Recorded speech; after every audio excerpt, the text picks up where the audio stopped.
Всем привет, привет. Посмотрите, какая поломка. Сейчас мы на первом этаже стоим. Кстати, надо будет тут маркером написать единичку.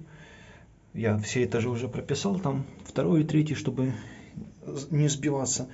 Так вот, получается такая ситуация. Видите, один провод отпал от этого контакта. Ну и контакт был грязный.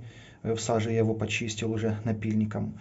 И тут один был отпавший провод, почти отпавший. То я зажал. Надо будет теперь еще этот контакт зажать на этот провод.